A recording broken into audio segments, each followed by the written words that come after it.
Welcome to the Popcorn Talk Network.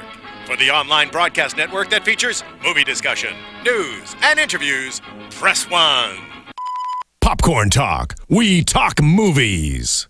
In a world where action movies are constantly exploding at the box office, our heroes take on the monumental task of dissecting and analyzing all aspects of action movies to truly understand what it takes to make a great action film. Ben Bateman, Andrew Ghai, in a Popcorn Talk Network exclusive.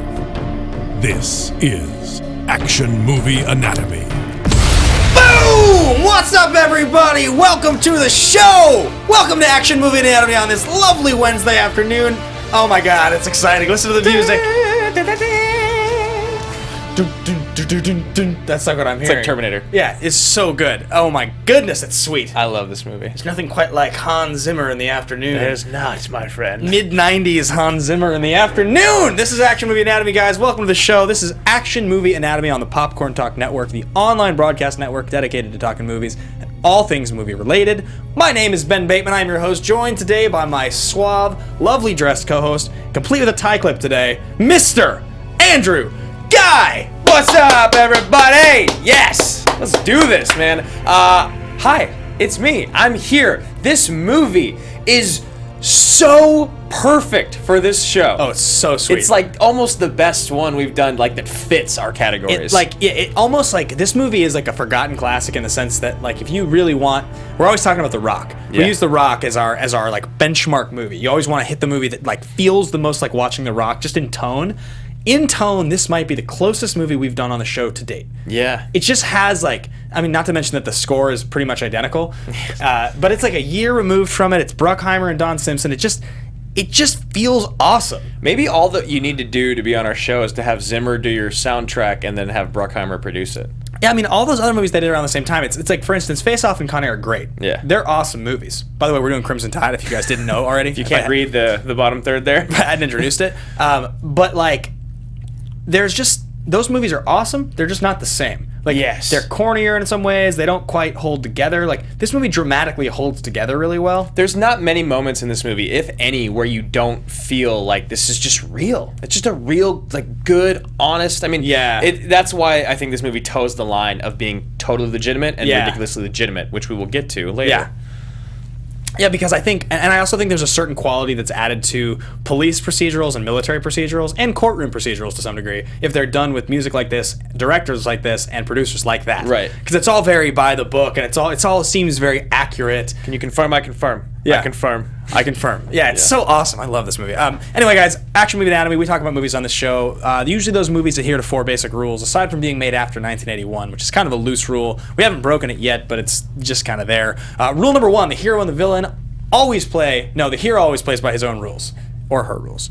Number 2, the hero and the villain are always the smartest people or things or beings or creatures in the room. Rule number 3, the movie is driven by a police, military, political, or mercenary figure. When we say political, we mean they either could be the man or work for the man. So they could be an MT officer from the movie Taking of Pelham 1, 2, 3. Very good, sir. Also is a Tony Scott and Denzel masterpiece. And lastly, rule number 4, the movie contains a minimum of 1 explosion. You just call Taking of Pelham 1, 2, 3 a masterpiece, and I glazed over it. That's amazing. I was hoping that he was going to leave it back there in the dust. Mark, can you roll that as a clip? Just record that for us. That's it's very important for Mark, the show. please don't. Damn him, damn that man. All right, guys, this is the trailer for Crimson Tide, and I have to say, well, before we watch the trailer for Crimson Tide, actually, I should remind everybody, if you want to talk to Andrew about his sweet colored shirt, you can find him at... you can find me at Andrew Ghai. You can find me at Ben Bateman Media. And, of course, follow the podcast. We now have an Action Movie Anatomy podcast Twitter at AMA Podcast on Twitter. So follow us there, tweet, like, subscribe, iTunes, YouTube, all that. It helps us stay high in the standings. It's the only way for you guys to vote on what movie we're going to do next week. You got to get it. Yeah, you got to follow us. We do like live conversations. We are going to pitch next week's movies, and you get to vote on them specifically. So you guys have been great about that. Follow us on Twitter to know what we do. Let's watch the trailer for Crimson Tide right now. So good. So good.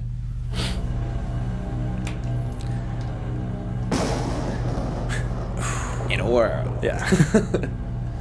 As you no doubt heard, my XO has appendicitis. Your name was at the top of the list. Love the music. That's good to know, sir. was a short list. There's trouble in Russia. So they called us. And we're going over there and bringing the most lethal killing machine ever devised. The last time we hit this state of emergency was 32 and a half years ago during the Cuban Missile Crisis. I don't even want to talk This is what it's all about, right gentlemen. now. I know.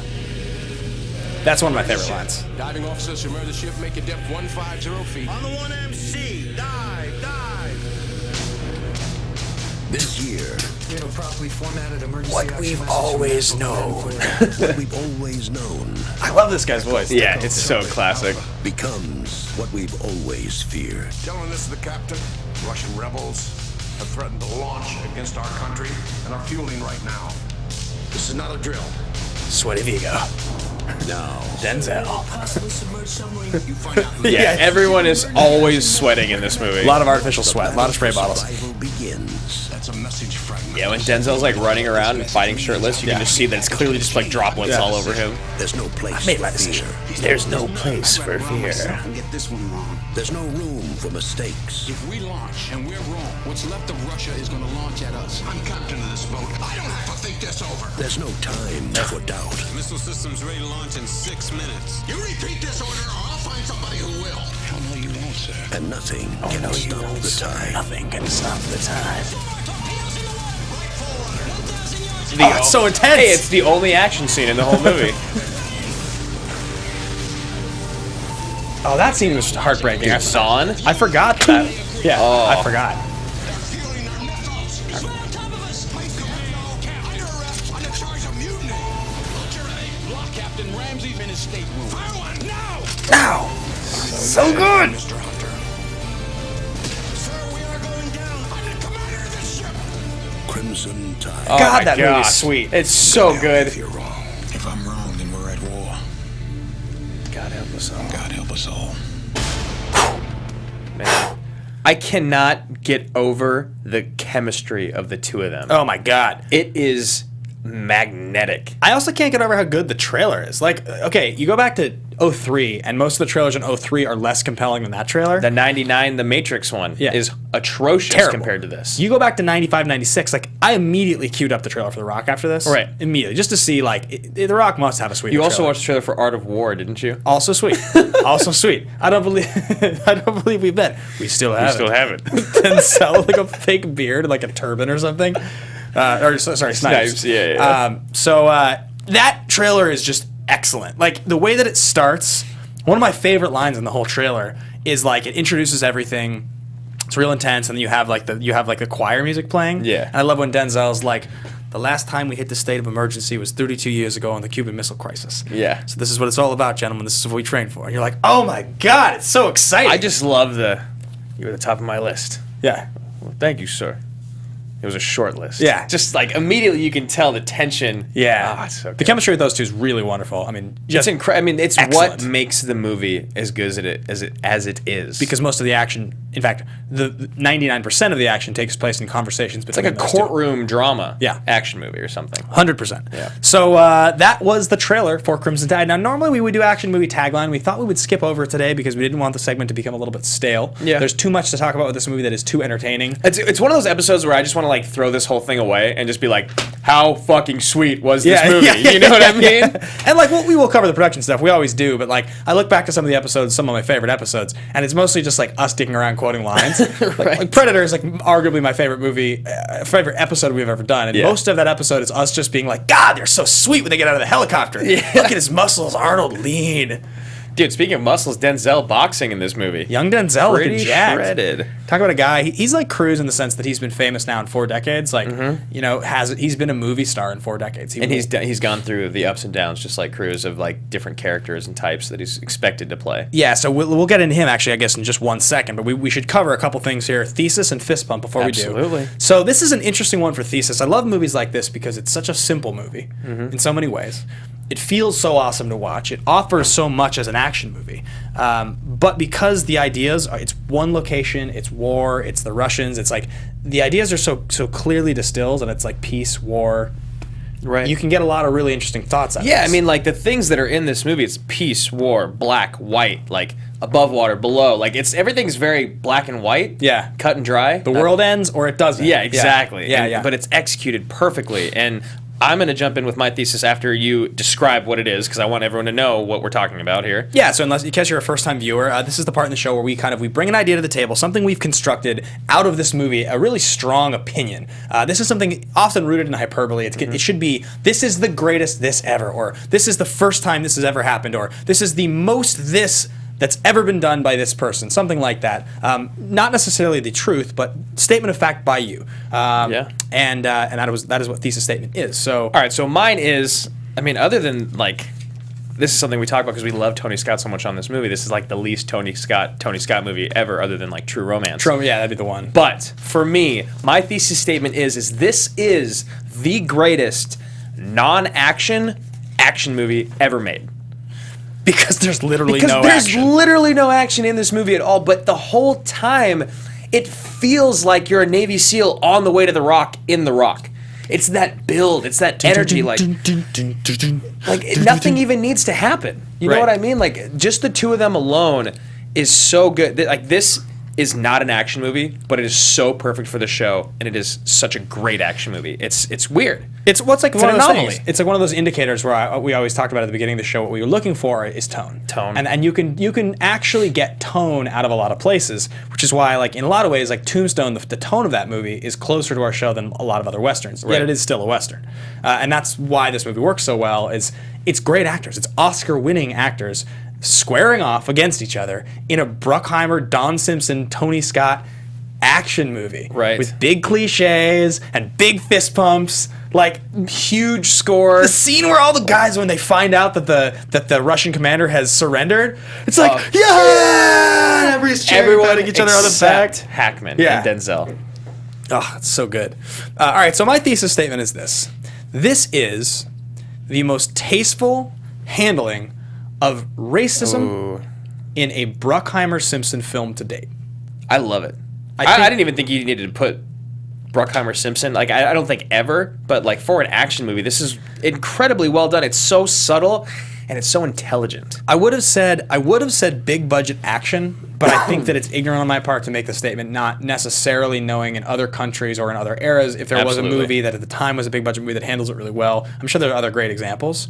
I can think of a lot of examples of dramas that do it well, but the fact that this movie was released within 3 years surrounding Bad Boys, Face Off, The Rock, Con Air, just a few years before Gone in 60 Seconds. I mean, like it was like movies were transitioning to a different type of action movie. Yeah, this was the transition from the success of Top Gun in '86, followed by all these other movies, all these other Don Simpson, Jerry Bruckheimer movies. By the time the mid '90s hit, it was like the formula and the budget was there. So now it's like, okay, who can we get? Who's the biggest Oscar winner or the biggest name who can put butts in seats? And so I think it's really pretty miraculous how subtle the script handles racial tension in this movie, and the fact that it's 95, it's so long ago to do it so well. It's ahead of its time, and it's beautifully done. Whether it's the disapproving looks that that Gene Hackman gives the back of Denzel's head so many times. Yeah. When he says something, he kind of like looks over at him, just like, don't. Yeah. Don't talk. And then the beginning, the short list, and the end. That is almost my favorite line, but it's not. But it's just beautifully written. Yeah. When he's talking about the horses from Portugal, he's like, did I know they're from Portugal or they're all white? Yeah. He's like, well, they're from Spain and they're born black. Yeah. I'm like, oh, I didn't know that. He's that smug look on his face. You just want to hit him in the face. I didn't know that. But they are from Portugal. Yeah, the scene when he brings Denzel into his quarters, and he's like, a few things. And he's like, don't question me in front of the men. These are kids out there. They're being asked to do an unthinkable thing. He's patronizing the shit out of him. Yeah. Yeah. It's just awesome. Like, I love it. I just love this movie. All right, so that's my thesis statement, and the reason I say it is just like, as you said, that scene is done so well. Even scenes earlier, it's so clear. It's so in the air at all times. You can't help but notice. And one of the things about this movie I love so much, and we'll get into this in Fist Bump Moment because this directly relates to my Fist Bump Moment. So in fact, maybe I'll lead into that and we'll talk about it then. Can I jump in really quick? Oh, yeah, I just have a quick thing that I was thinking, and the reason I'm saying this is because I want the audience tweet at us, please, me or Ben, because I have a question for you guys, and I meant to look this up. The first time that Denzel and Hackman meet, they talk about how he's into horses. He's a horseman. Yeah. And he mentions a specific horse. Arabian horse. Hackman, yeah. Is there a reason behind? Is there something about an Arabian horse that I don't know? Because that moment for me, I felt racial undertones, but I didn't know why. And then later on at the end, when they have that other conversation about the Portugal horse, and it's much more in your face, I wondered if back then I was like, there had to have been something I missed. So Hackman says, "What's the best horse you ever rode?" Right, Arabian. And he says Arabian. Arabian horses are very expensive, and they're very they're beautiful and they're elegant. They're not like sort of your common. I don't know, your common. Hackman says, "Just give me something." Right, yeah, like an old, a very common, like sort of like a cowboy horse. Exactly. And so the idea being that he's like, "Well, I'm the old cowboy white guy, old money, old school, go Bama, like that type of thing." Like, is that what it is? And he's like, you're the black young gun who's coming in here from Harvard. Yeah. And it's like you think of yourself as high society riding a nice horse. But I'm the boss. Need this. I'm the boss. I don't care what school you went to. I don't care how trained you are. I don't care what kind of horse you ride.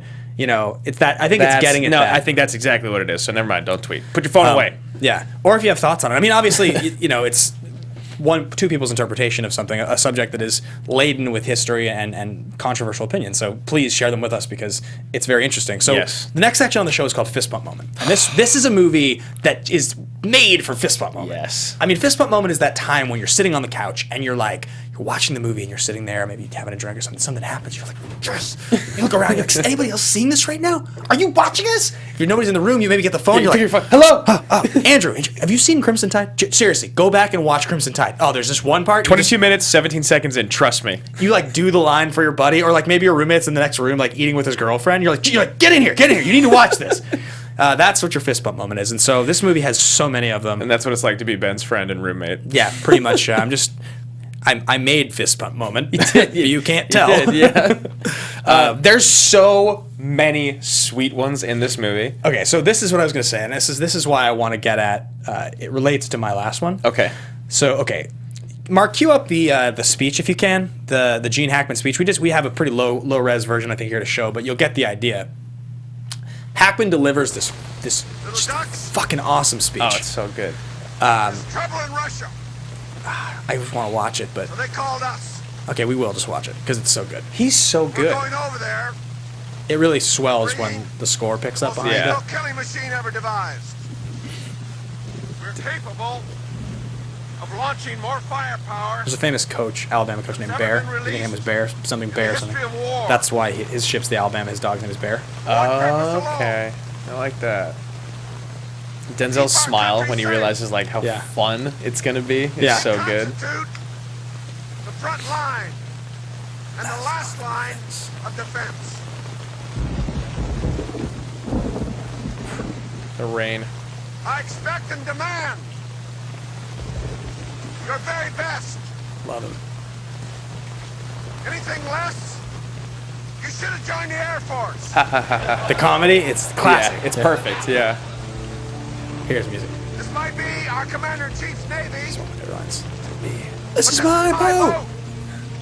This is our Independence Day. And if you can't, that strange sensation you'll be feeling in the seat of your pants will be my boot in your ass. I love this age for Hackman. Such a This conniving. movie makes me want to go watch all of his films. So many good ones in between. I mean, going back all the way to the 60s, Oh, but yeah. 70s Hackman is awesome, 80s Hackman is awesome, 90s Hackman is 90s awesome. Hackman is amazing. Tenenbaums even in the 2000s is awesome. You're aware of the name of this ship, aren't you, Mr. Cobb? Very aware, sir.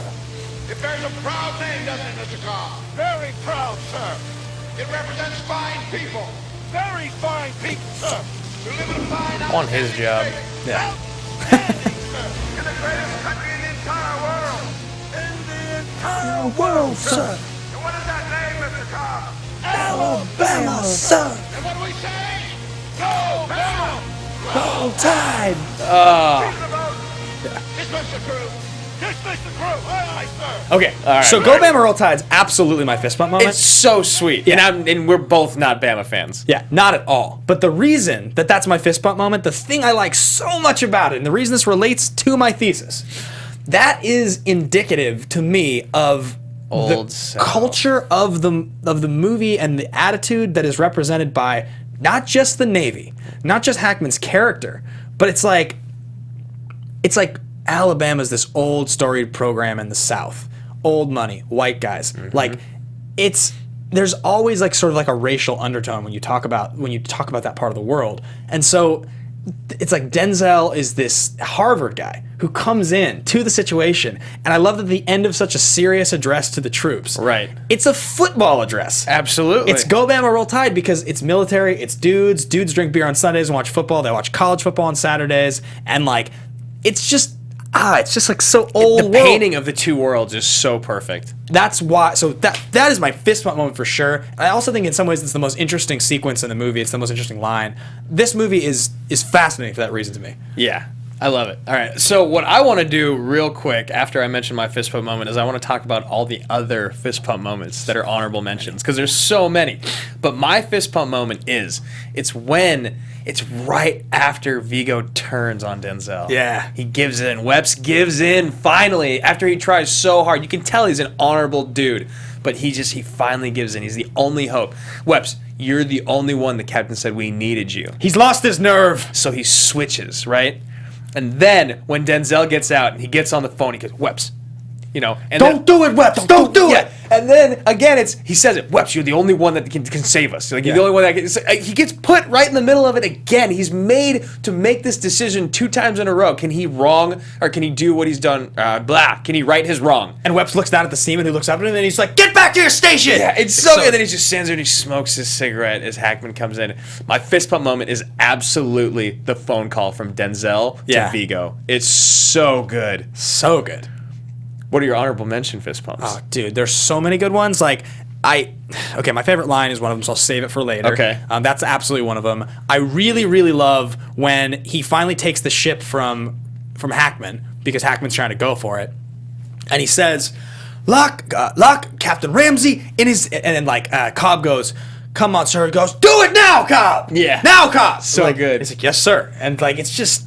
I don't know, man. This movie is just full of sweet moments. I love that first moment when Denzel has to make a call. Yeah. He has to kill those guys to basically let them drown. Yeah. It's either we lose them or we lose the whole ship. He's like, "Shut that door! You've been giving your orders. Shut your mouth. Do it!" And then you see Zahn still trying, and he gets hit with that thing.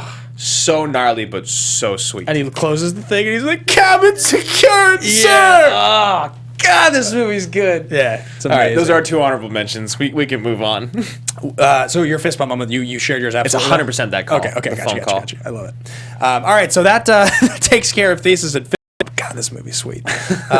Mark, I know you just watched it last night. Mark, for those of you listening, is our producer who's working the booth. And yeah, did you have particularly a fist pump moment, one moment that stuck out for you?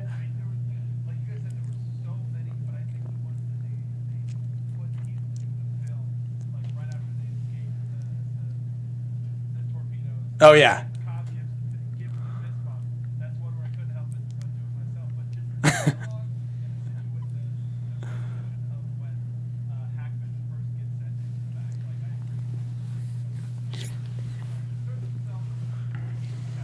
Yeah. He's Yeah. a good captain. Yeah, Absolutely, so sweet. man. So sweet. All right, so let's jump a little bit into where these guys were in their careers because they were very much on opposite ends of the spectrum when this movie came out.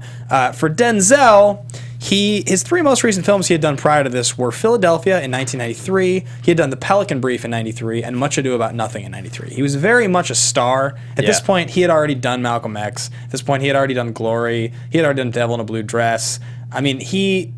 Philadelphia was a huge movie, so he's very much a movie star by 95. Right, but he's not Denzel yet. But I think he was just becoming Denzel. Right. Because he hadn't been like ageless and timeless for a decade yet. He was in his first decade. This is sort of like right as his star was where it was, because I want to say The Hurricane is like 4 years later, and he wins the Oscar for Training Day like 7 or 8 years after this. So that later part of Remember the Titans, I think, is like 99, 98, 99, somewhere in there. I feel like this is the beginning of just even with Philadelphia, that's more Tom Hanks than anything. Exactly, yeah. But this movie is kind of one of those moments of both these guys have just enough going on. You know what I mean? Gene Hackman, he's he's not slowing down, but it's not the same type of star power that Yeah. you get from a leading man. I think that the casting of this was just perfect. Yeah, Hackman was getting put into movies like The Firm in '94, or he ended up doing, you know, as we said, by the time he did Tenenbaums, which is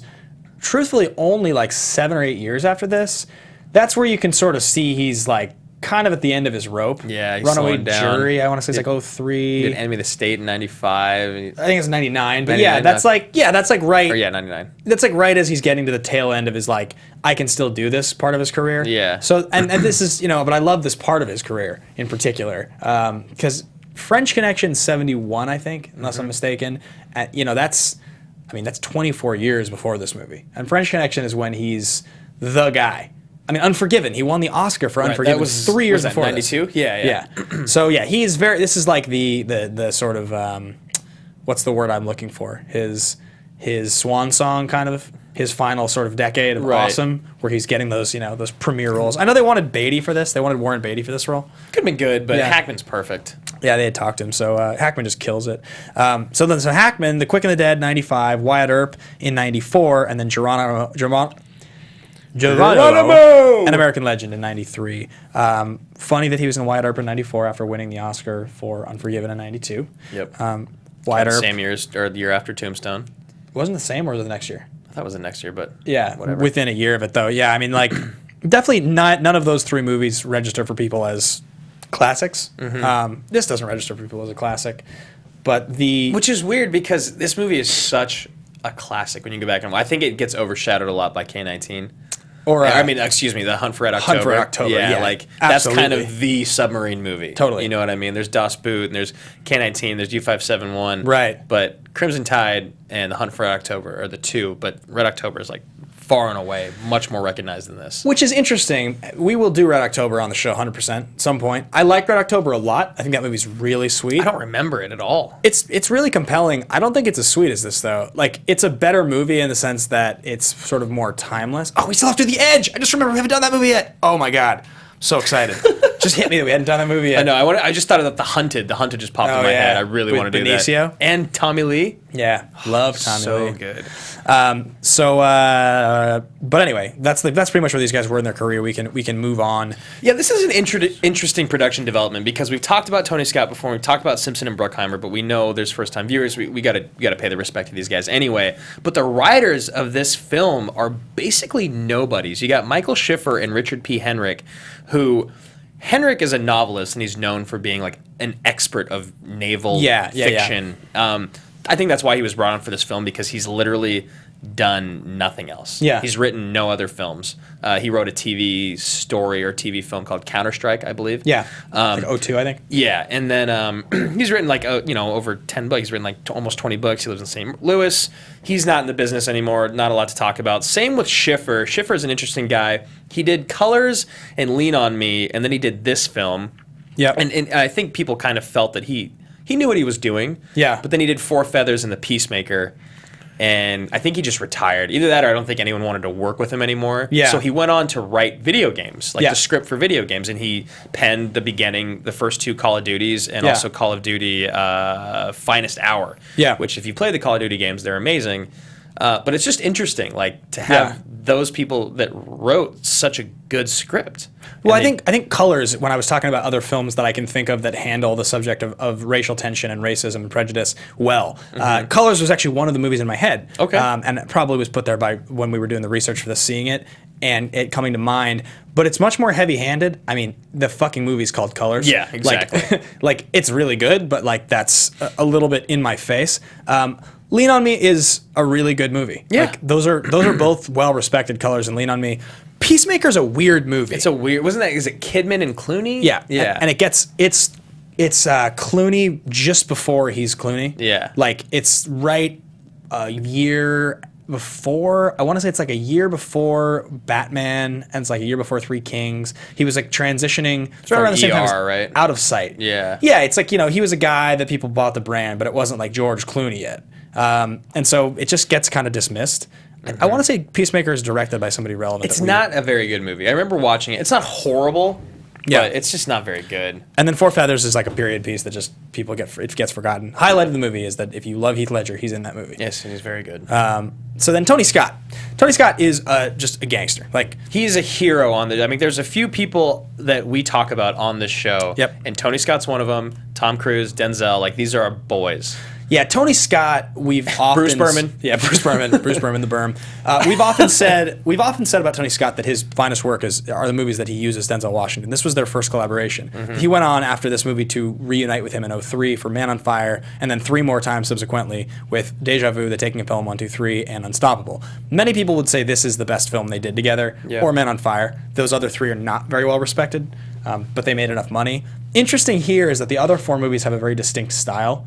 A style that he started to really move towards in the mid part of the 2000s. I mean, he's one of the most stylized directors out there. And this movie, there's some weird stylistic stuff Stylistic, here. yeah, where he's doing the tilt, the camera tilt. Yeah, and we've talked about this, and the first time that we watched this film together was right before we even started the show. Yeah. And I hadn't seen it in so long that I didn't remember anything about it. It really bothered me the first time I watched it. Yeah. Like, it just seemed cheap and tacky, and it was not doing what it intended to do. Yeah. This second time around, it's not as bad. Yeah. It didn't bother me as much. I still, you called it out at one point, and I was like, Yeah. oh yeah, there it is again. And it's just to try to simulate like being in a moving submarine. It's just very like everything about this movie is like super intense, Yeah. which is like kind of what the movie's supposed to be about. Which is so funny because the best part about it is its subtleties. Yeah, it has like basically almost no action. So Tony Scott is responsible for a number of movies you would know. The ones we just mentioned, as well as the fact that I believe his first Bruckheimer Don Simpson collaboration, or within his first couple, was Top Gun in 1986. Yeah. Which then I believe he went on to do Beverly Hills Cop 2. Yep. He did True Romance in 94, which was a Tarantino script. And then, I mean, he's done a ton of movies. Enemy of the State. He's the younger brother of Ridley Scott. Never got the critical acclaim that Ridley got. Was just kind of never in the same category in most people's minds. But there's that great quote, right, that we had here. Yeah, and I think that every single time that we talk about Denzel Washington and Tony Scott, which we can only do 2 more times, unfortunately, on the show, Betsy Sharkey from the Los Angeles Times wrote this, and Ben, you can read it. I think that it's beautiful, and I think it completely sums up their relationship on film. Yeah. So she says of Denzel and Tony Scott, and she says, Scott was at his best when Washington was in the picture. The characters the actor played are the archetype of the kind of men Scott made. At their core, and what guided all the actions that followed, was a fundamental decency. They were flawed men, to be sure, some more than others, but men who accorded a dignity to anyone who deserved it. And it's awesome because it's like, when we talk about Denzel, I've used the phrase the noble savage before. Yep. It's like he's just got this, he'll get his hands dirty if he has to, but he wants to live according to honor and respect. I mean, he got pushed to the point where he's like, no, you will not, sir. And then he takes over the ship because to the limit. There's nowhere else to go. He will not break the rules to do what is right. Yeah. But the moment that he knows that he can do what's right with backing, he jumps on it.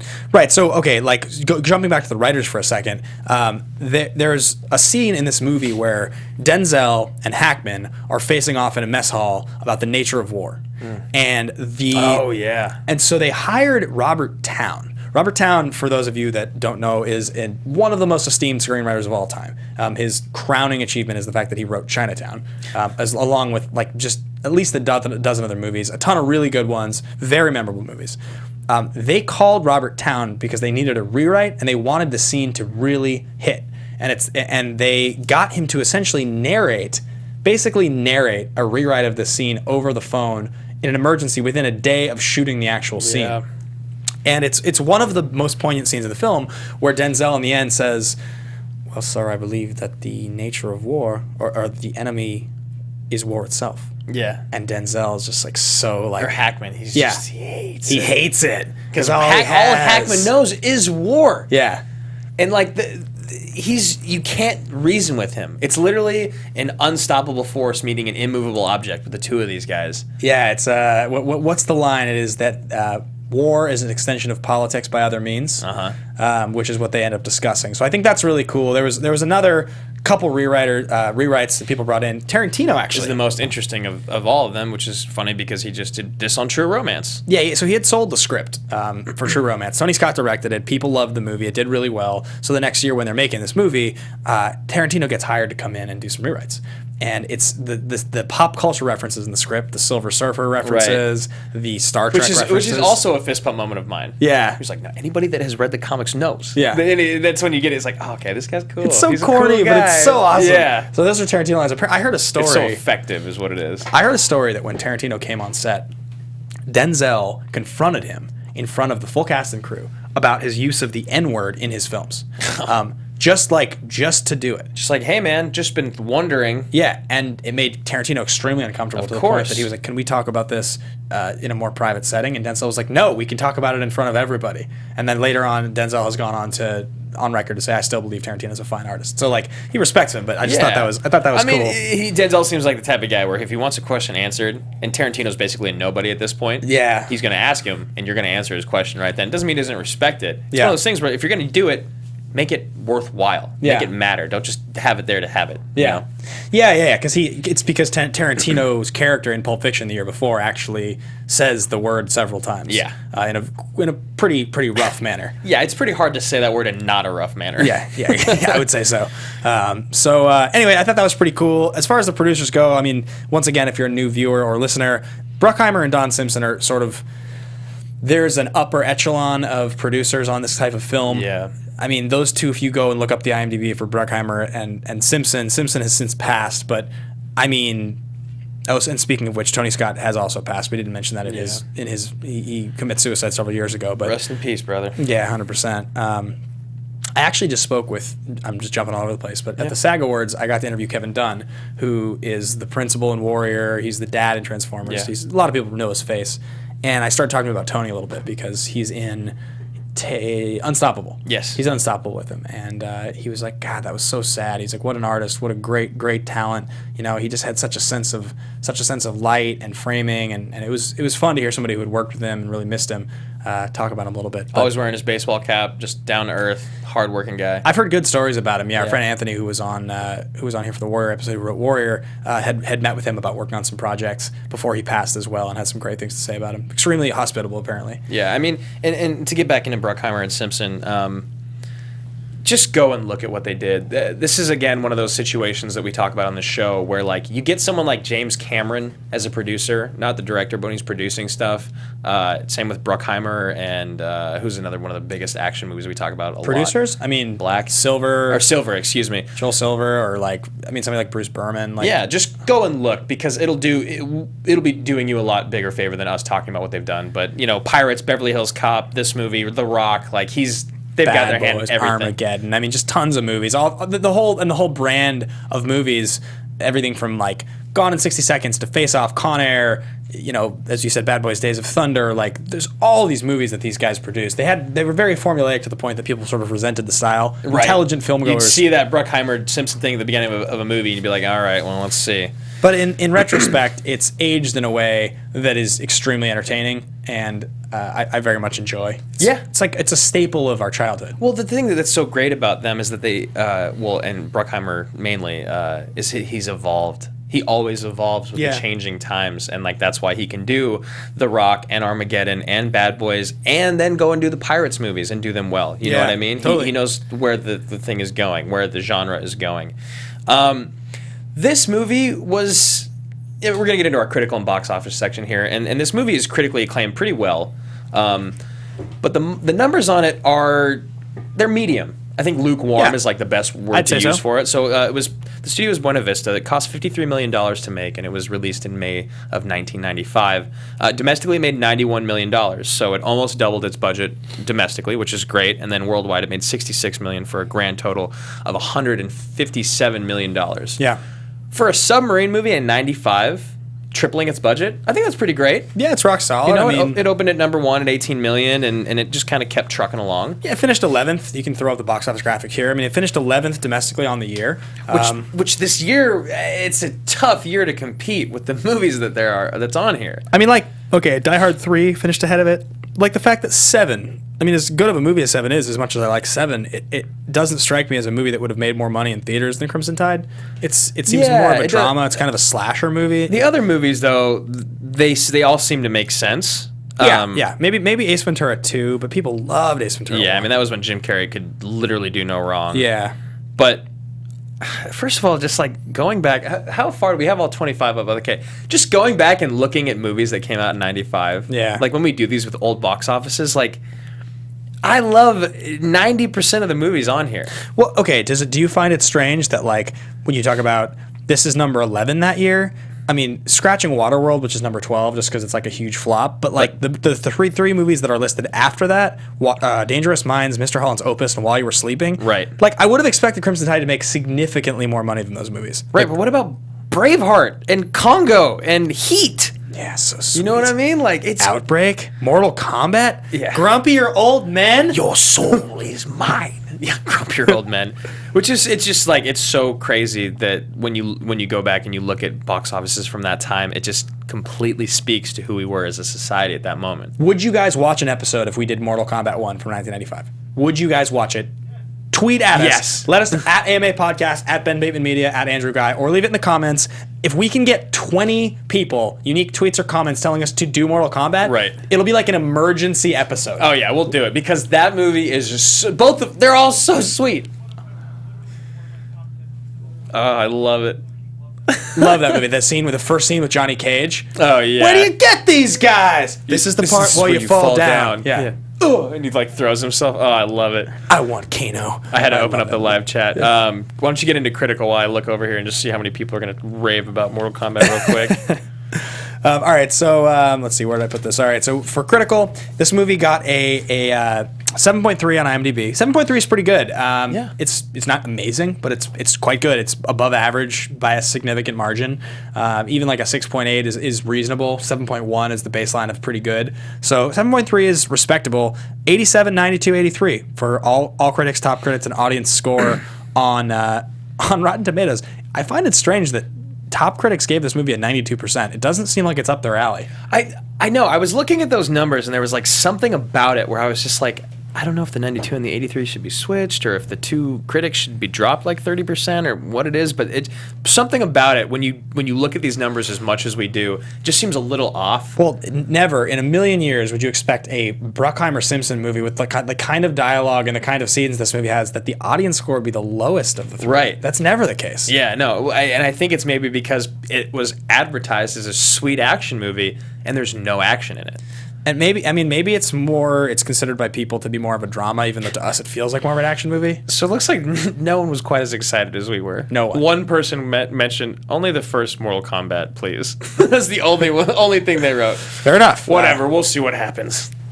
All right, yeah, so this movie was nominated for 3 Oscars. Of course, they were all technical. He had film editing, best effects, and sound effects. Hans Zimmer, interestingly enough, won a Grammy for his score in this film, yet was not nominated for an Academy Award for the same score. Only 5 times in history has that happened. This is one of the 5 times. We've talked about it before on the show with a different score, like a certain thing happening like that. Dark Knight won the Grammy, was not nominated for an Oscar. A couple others come to mind, but I thought that was interesting. It's a great score. It really fits the movie well. The best effects is funny to me because I think it's best effects, best sound effects, which makes more sense because the effects, like the fact that they couldn't get permission from the Navy to show or to use their submarines on camera. Yeah. So they had to use that like really cheap cutaway of like a submarine like almost submerging like 5 times the first time they go down. Yeah. But that's also a sweet scene when he's up there smoking a cigar. It's really good. The very last time. It's like, you didn't ruin it. You shut up. Yeah. Yeah. I like that. Awesome. Yeah. So because that's an interesting part because the Navy wouldn't support this movie. Yeah. They didn't sign off on the idea of a mutiny on a Navy boat, and so Tony Scott had to like fly. It's within his legal rights to fly a helicopter above a submerging submarine and just film it, and they did it. Genius. Like a bunch of times. And then that's the shot that they used in the movie. It's real footage, but it's like of a real, actually submerging like submarine. Just a normal, the real USS Alabama. Okay, it was the real one. Yeah. Wow. I believe so. Yeah. I wasn't sure if they put that in like with effects or not, but I love it. No, you can't do it. Cool. I'll just videotape you guys doing it. Save me a bunch of money and time. And when they were like, fly, they were like, get out of here. And he was like, no, they submerged. And he was like, that's what I wanted anyway. That's the shot I needed. So So Janet Maslin gives from the New York Times gives this movie a rotten review, saying, "Isn't there something awfully satisfying about the throbbing missiles and cathartic explosions that constitute the film's main excitement? Maybe so, but nothing else here delivers a comparable thrill," which is so wrong to me. I feel like you could switch those two things and it would be 100% right. Yeah, I guess I would agree with you Like completely. the missiles and the explosions, I don't give a shit about that. No. Oh, torpedoes launched. They're not going to get sunk. Okay, I know they're not going to get sunk. Full left. Yeah. Right or left. It's like, all right. Release sweet. countermeasures. Yeah. Release how many countermeasures do we have? Enough. And nothing else is comparable thrill. The only thrill in this movie is the conversations between Denzel and Hackman. Like they're feuding. Oh, are they thrilling? Oh, it's so good. James Berardinelli Save of that Real for you. Views. Yeah, you always love to do those. Said, because of the contained environment, submarines make great settings for thrillers, with the throbbing of the engine sounding like a pulse. Crimson Tide is no exception. The atmosphere alone is sufficient enough to keep the audience on edge. I just realized I picked two reviews with the word throbbing in both of them. I don't know why that's funny to me. Word but it is. association, what is good about this movie? Throbbing. That's what comes to mind. Equestrians. So I thought about this because when Matt Haggerty came on the first time when we did Air Force One, the very first episode, he talked about a trend of movies in the 90s where it was like, put everybody on X and see what happens. Make them try to get out, essentially. It starts with Die Hard. Put them all in a building. Let them off. Put them on a bus and see what happens. Put them in a submarine and see what happens. It's like put everybody in one location, pressure cook that location, and it was a formula that worked really well. Yeah, in a lot of these movies. those movies you just mentioned, all of them, we're probably gonna do on our show eventually. Con Air, Air Force One, Speed. You know what I mean? It's brilliant. Yeah, it works. It works very, very well, and I think that's funny that he is able to point that out. So this next part of our show is favorite line. It's almost as sweet as fist bump. It's kind of the same thing. Yeah. And I've been saving my favorite line. I would have just used it as a fist bump honorable mention. I can't. I mean, when you say it, it might pop in my head, but usually when you have a favorite line, I say it so you many times. Scream it at me all week long. Right. This is true. What is it? Okay, it's right here. It says, "This cabinet minister, Yes, cabinet those always minister. travel on the wrong side of the border." Damn him! Damn that man! No, okay, so it's when they're taking Captain Ramsey under the ship to lock him in his quarters. And he says, "Captain Ramsey, on operating procedures governing the release of nuclear weapons, we cannot launch our missiles unless both you and I agree." Yeah. Like, that's my favorite line So of the whole good. movie. Yeah, that's so sweet. I love that line, but I also love during the speech, which says, "This might be your commander-in-chief's boat." Or no, what does he say? "But this is my ship." Yeah, exactly. Something like that, yeah. Or his Navy. That's, I think, my other favorite line. So good. I really blew it on those lines just now. We could do the whole show over again if you just want. start it over. My favorite line is said pretty early. Well, I have the real quick one is, "Get that radio fick, Vossler." I could have built one by now. Yeah. I love that line, but I need warp speed. yeah, is "We're here to preserve democracy, not practice it." Yeah, it's a good line. It's a good line, and it happens so early on in the movie. You can just tell. They do such a great job of painting the old XO. Yeah. With having never met him or hearing anything about him, that I am pretty sure he's just a complete yes man that just shut his mouth and did everything that Hackman said. Yeah, totally. And you get it any time that Denzel even voices his opinion. You can see the annoyance on his face. So that line for me just sums up perfectly like the relationship that he's going to have with his XO. It's not out of respect. But the men love Hackman. They love Ramsey. They do. They respect him. Half of them, they all love him. Yeah. That's true. They all love him, but I think half of them know he's just batshit. You can't just blow up another country because you want to, you know? I mean, as it said at the end of the movie, both of their actions were consistent with like moral obligations, but not necessarily with preserving the safety of the country, because he got the order to launch, and what if they had waited for the confirmation and all the other submarines were gone? And, you know, I mean, that's why it's an interesting movie, and that's when I'm sure you're sitting at a pitch table and you're looking at a script and you're talking about making a movie. That's what's interesting about it. Well, another review that I read that was great was Ebert was talking about this movie, and he said that he loves this movie, but my favorite thing about this movie, despite how good it is as an action movie and blah, blah, blah, blah, is that when you leave the theater, it gives you something to talk about. Right. Whether it's the racial issues, whether it's the what you were just talking about with, like, did they make the right decision, or whether it's just, like, the feelings being brought up about Russia, the Cold War, and the Cuban Missile Crisis. Like, that is what I love about this movie, is that it's intelligent. Yeah, and completely. it sparks conversation. So if you guys have a favorite line, tweet in or leave in the comments. Let's talk about hero-villain ranking. Surprisingly, they both rank for me. Really? Yeah, absolutely, man. Like, Denzel is low. If we can pull mine up. Oh, we got them both. Perfect. I have Denzel at 50th. Okay. And the reason that I did that is because once that list gets full, he's going to get bumped off. Yeah. And he is the most likely candidate to get bumped off, because the people that are right in front of him, like, I still think they're so much cooler than he is, but Yeah. I still just love this character. I love that his morals. Again, it's exactly what we talked about with what Betsy Sharkey said about Denzel's characters and Tony Scott. That's why he's on my list. Yeah, he's on my list. He's a little higher. I put him at number 42. I can't think of that many, like, heroes in movies that I love, for instance. Let's just say somebody I have, I think, lower than him is Jack Traven from Speed, that I have at number 49. I really like Jack Traven. I think he's a very fun character. He's enjoyable to watch. This is a better character than Jack Traven. This is just because I like Speed the movie a lot doesn't necessarily mean that, like, the character is as high as the movie. Whereas this character I like a lot. He's not memorable in a lot of the ways that some of these great heroes are, but he's very solid. Yeah, he's very solid. He would be on my team. I would pick him. You know what I mean? Yeah, completely. Now Hackman, on the other hand, if you pull up our villains, yeah, he's real sweet. He's a lot higher on yours than he is on mine. Yeah, and I just love him though. He's great. So good. Like, I have him at 18.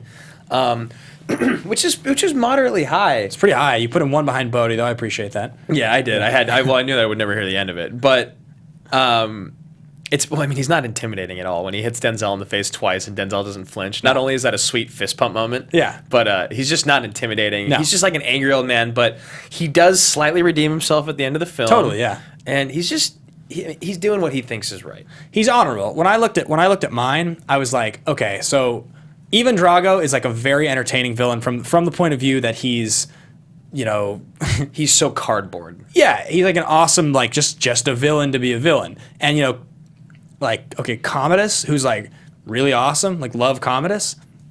He's not likable to me. Just stop talking. So this guy falls in an interesting category where, like, Tommy Conlon is more intimidating and he's more memorable to me in some ways. Like, the movie is more memorable and he's a big part of it. But Captain Frank Ramsey is like, he's like a really, really great character. He's a great character more than he's a great villain.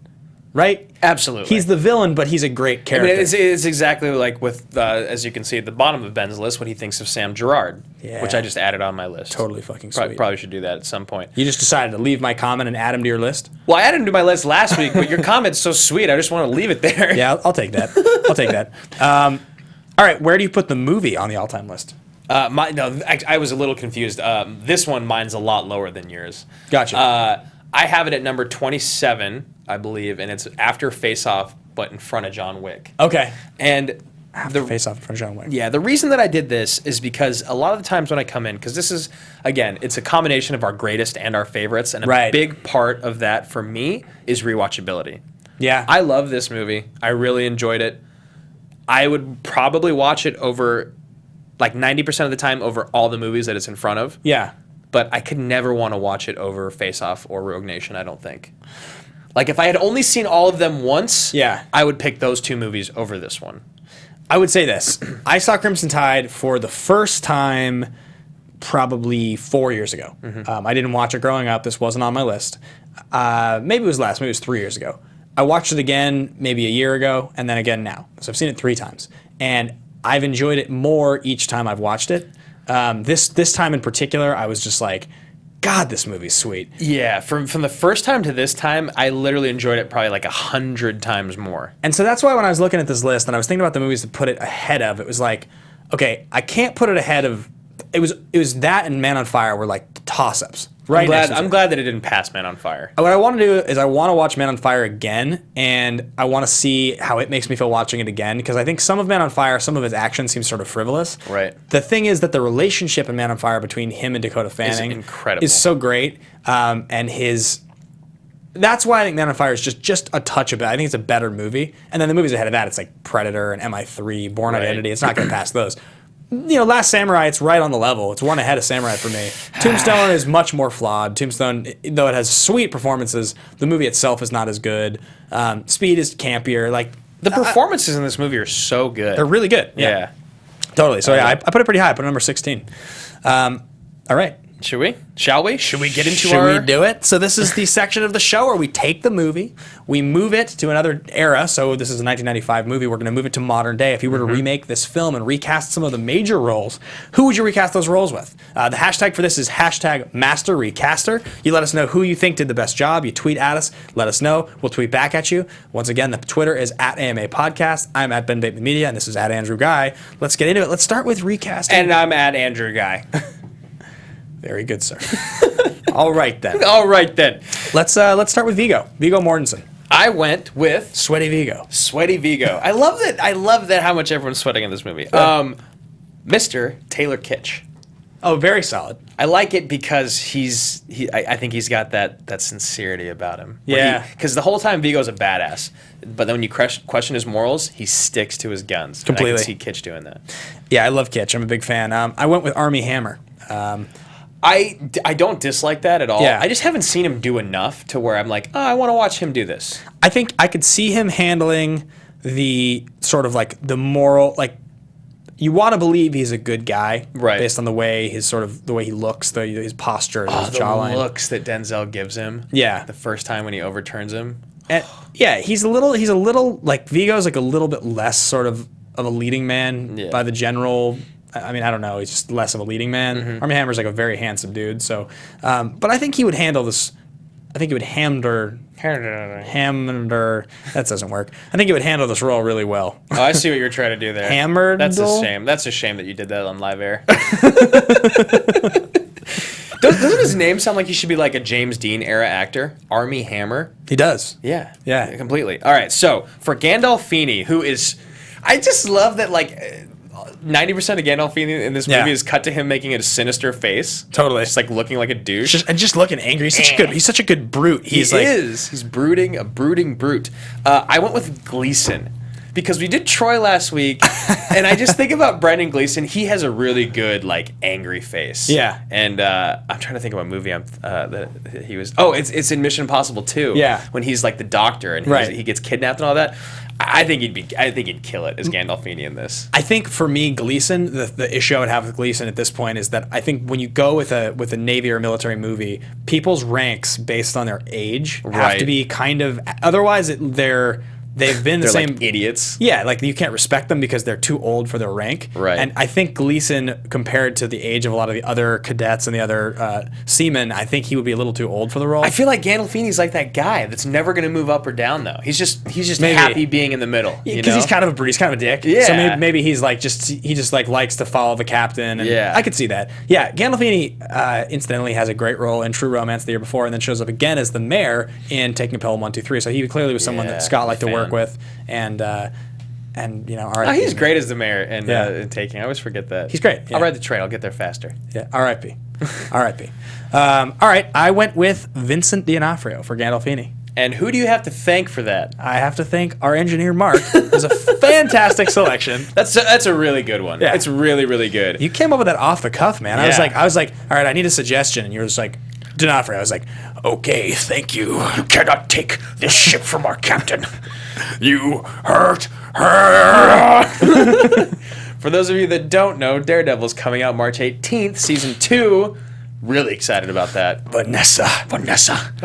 All right, so Cobb, what's he called? What of the ship? Captain. Yeah. What is he called? Not captain of the ship. He's not the captain. No, he's not the captain. Head of the ship. Something. I'll look it up after I give mine. So mine is someone that most of you guys are not going to know who he is, and I had to look up his name.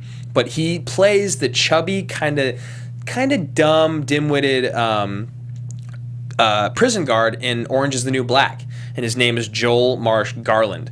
And I just like looking at him and looking at Cobb, because Cobb isn't intimidating. He's a little chubby, but there's something about him and his morality that is Chief of the boat. That's what it's called. Chief of the boat. That's what it is. There's something about the way that this guy plays Cobb that like you don't really like him. Yeah. But you respect him and you understand him. Yeah, when Denzel says, he's like, thank you, Cobb. And he's like, thank you. Fuck you. Yeah, yeah. I did what I did because it's right. Yeah. You could be wrong. Yeah. It's a great line. That's actually a really great line. Yeah. But yeah, so Joel Marsh Garland, if you guys don't know who he is, look him up and you'll know exactly who I'm talking about. Yeah, 100%. I went with Kevin Dunn, the man I just mentioned, the principal in Warrior, the dad in Transformers. I love that. Yeah, I like Kevin Dunn a lot. I think he'd be a great Cobb. I think Cobb's the kind of, because you're chief of the boat, you're pretty senior. Could you see Kevin Dunn standing up to Hackman? Yeah, I think so. Yeah. I think so. I love Kevin Dunn. I'm such a fan of his. It's Kevin Dunn and then Mike Rispoli, who is the other guy who's in Unstoppable, and he's also in Taking. He's in Taking Film 1, 2, 3. That's Right. what it is. Yeah. He's like the kind of like the chief or whatever who's like handling the affairs. He's another guy that I think could play the role well. That's a good one. I love my Hackman recast. All right. I went with Tommy Lee Jones. It's super solid. It's good, right? Yeah, real solid. It's just, I can just picture him saying every single one of those lines. Can you guess who mine is? Who is it? Just take one guess. I don't know. Tom Cruise. Wilkinson. Wilkinson! Father told me your father begged for his life. Like a dog. Like a dog. Love Wilkinson to no end. I love Wilkinson. One of my all-time favorite actors. Yeah, I can't even though I think Tommy Lee Jones is better, I love Tom Wilkinson so much I don't even care. Yeah, I've gone with Wilkinson a few times, but he plays evil well, and he's aged enough that I think he's at the correct age to play the role. That'd be perfect. There's reasons we use these people over and over. Yeah. They're so good at what they do, and I'm going to use... okay, so I had this... we talk about in recasting and about like casting young and old and fat and black and white and how you don't always have to follow the whatever word I'm looking for of the original film. In this one, I thought it'd be kind of cool if you swapped the roles and you made it like an old black captain with a young white like hothead. Yeah. And then you were able to find the racial tension there. Yeah. But I couldn't think of people that were good enough, so I had to go to I went with Elba. Yeah. Idris Elba for Washington, because awesome. I think that Mackey's too young. I think that Michael B. Jordan's too young, and then the other guys that are in that same age range, I'm not huge. I mean, I'm not fans of, but Yeah. I see Elba. I see Elba and Tommy Lee Jones yelling at each other and having that "you will not give that up." They know that moment. Like, I think that'd be sweet. 100%. And I think the reason that it's so important to keep the white captain and the black XO in this movie, we talk about sometimes how when you gender shift or you race shift for a movie, it doesn't affect the recast. This is a movie where the script expressly is written in a certain way, and even if you're going with today's military versus 1995's military, I don't think it really makes that much of a difference. No. You still have a bunch of old white guys with medals and money, and no matter how evolved a society or military we have, you will still have racial tension with a younger, not white officer. It will just happen. I mean, even if it's not as pronounced, you could still write the story and it would still seem the same way. So that's why I think it's important to keep the characters within their correct race for a recast. Yes. Otherwise, I think the story changes. I went with, is it Chiwetel Ejiofor? Yeah. From 12 Years a Slave. Love that guy. He's just a great actor. It's a good cast. Children of Men, I mean, he's the right age. I love Children of Men so much. Shout out to Mark for another suggestion. Thank you. Yeah. So if you want to give the Master Recaster to Mark this week, you can also do that. That's good. I think we did pretty great with those. Those were great recasts. Yeah, I like it a lot for sure.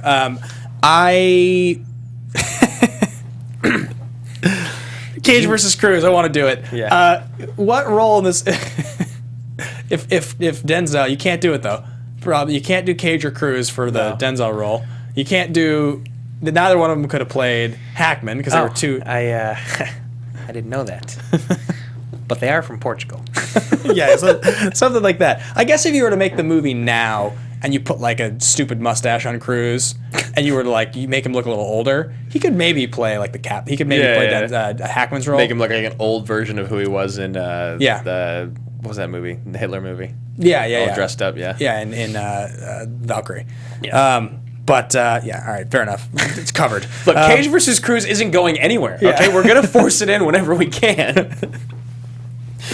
All right, man. So this is very interesting to me, and we got our categories. I want you to lead into it. What if Cage played Gandolfini's role?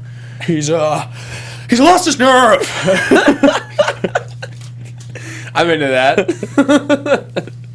All right, which of the three categories this movie fits into? There are three action movie categories. As we always say, there is Totally Legitimate, which is a movie like The Fugitive, or a movie like, we've said, Die Hard. Movies that are of very high quality, they're compelling, they stay together the whole time, you don't laugh unintentionally.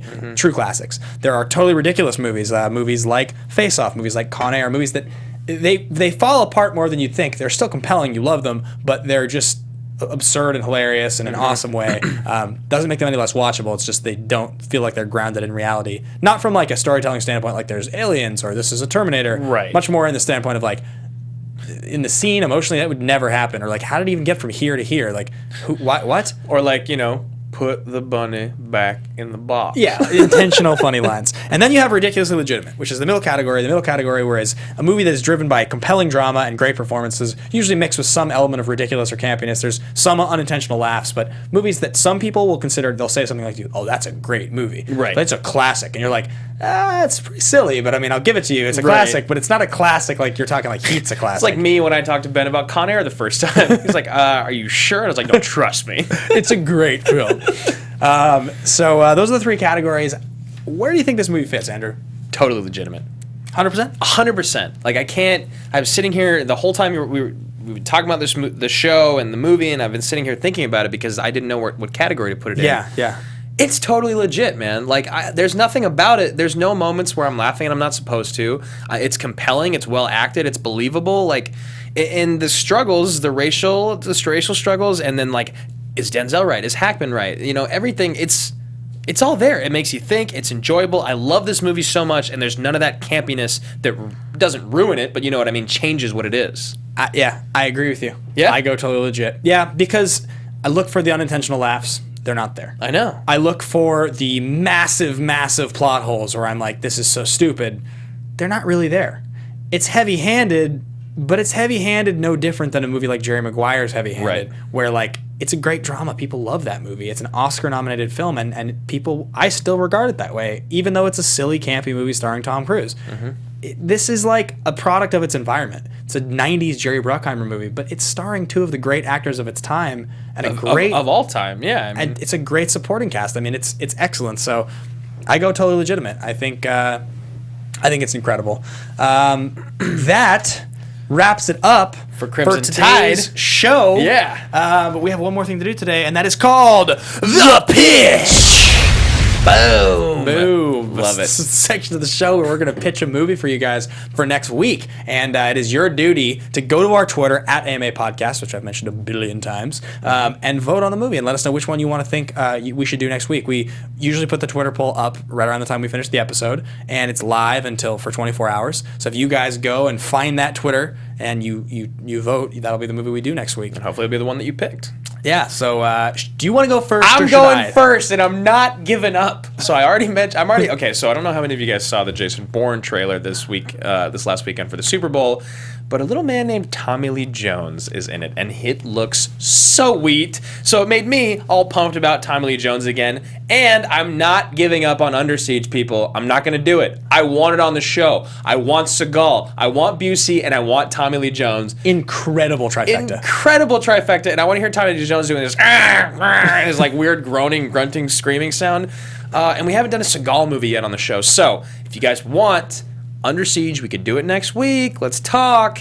Now, my vote is not as classic, but still very sweet. Very sweet. The trailer for London Has Fallen has now dropped. Gerard Butler saving the president. This time, it's a group of world leaders. Now, we're pitching the original film, Olympus Has Fallen. You guys may remember Olympus Has Fallen and White House Down came out right at the same time. Most people think they're the same movie. I am one of them. Every single time we talk about them, Ben's like, no, that's the other one. White House Down, not particularly good. Neither is Olympus Has Fallen, but Olympus Has Fallen is extremely sweet. It's our show. Yeah, that movie is like a modern day retelling of the classic genre that we like to talk about on the show. It's like one dude who's like, kind of like, oh man, I like protected the president. Washed up. Yeah, and he's like, oh, I made a mistake, but the president still really respects me. Now he's in trouble, and I have to save his life by killing all these terrorists in the White House. And there's a shit weasel, just like there is in Air Force One, who like turns on him, and he has to save the president's kid. It's like, it's just sweet. He's got like a troubling relationship with his nurse girlfriend, who's like, I thought we were going to the movies this weekend. And he's like, I'm sorry, Betty. I forgot. My mind's in other places. Who in the fuck is that talking? That's Gerard Butler. All right, you just made me more excited to see Olympus has fallen than it's anyone super ever sweet. has. So Tombstone, Olympus Has Fallen, AMA podcast. not Go Tombstone, vote. Under Siege. Under Siege, Olympus Has Fallen. Point Break. Go to the Twitter and vote on it, guys. Thank you so much for tuning in to yet another episode of Action Movie Anatomy. We're counting down. I think we've only got 8 or 9 episodes left until we do The Rock, this 50th anniversary episode. And thank you all so much. By the time you see us next week, the show will have reached a grand total of 3 million views. 3 million. It is because of you guys and because how awesome you all are. So thank you so much. Once again, I'm Ben Bateman. You can find me at Ben Bateman Media. I am Andrew Ghai, and you can find me at Andrew Ghai on Twitter. And thank you guys so much. We'll see you next week.